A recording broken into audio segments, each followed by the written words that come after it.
Episodes of the Matt Cox podcast, who is a con artist here in Tampa, and he was talking about how he'd be laying on a bunk in prison thinking about how his life was going to be when he got out, and he was, he's done really well for himself now, going the straight way and all of that stuff. And he was like, I was prepared to work at McDonald's and rent a room from somebody the rest of my life to make ends meet, and I was happy with that.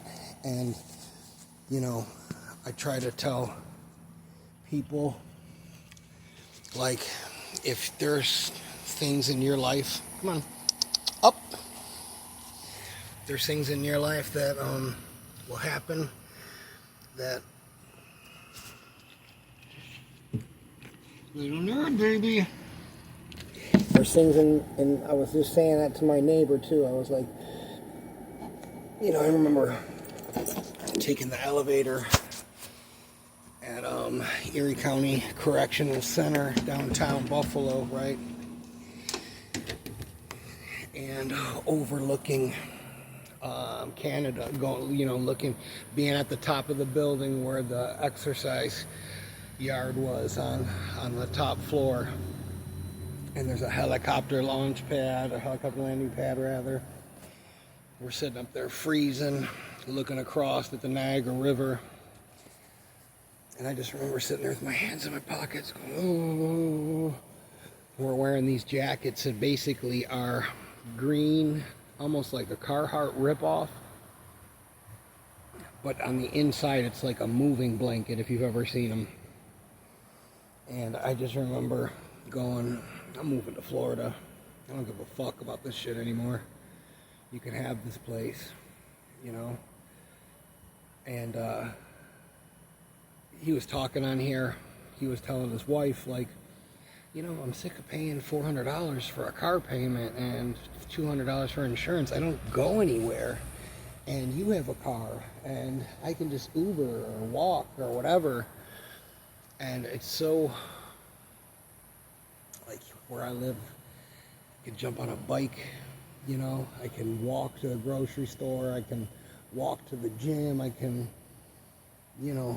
walk to the wherever, I can walk to work.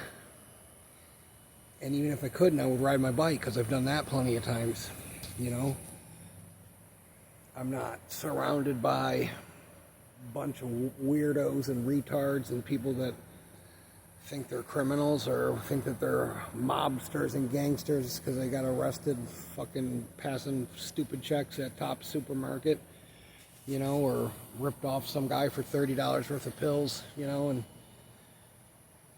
we have so many opportunities here in America, and I just don't think people realize, there's so many times I just want to slap the shit out of somebody, and there's quite a few people, and I just go, I know they're going to call the police. You know what I mean? I know they're going to call the police. Let God handle it. I know they're going to lock you up. You're going to be locked up for a week. You're going to have to go back to court. You're going to have to pay money. You're going to have to take classes. It's not worth it. Don't put your hands on anybody.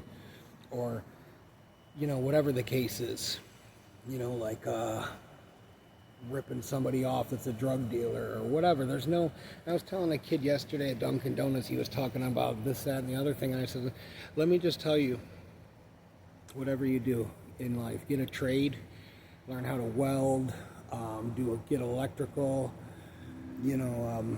I wouldn't do plumbing, but, block work, cement work, stuff like that, stuff that people are always going to need to do, and stuff that translates into owning your own business and stuff, even landscaping down here, do it and get it and learn it and do it well. Don't get into this hustling. There's no 401k for people selling fentanyl. There's no 401k for, counterfeit money production. There isn't any.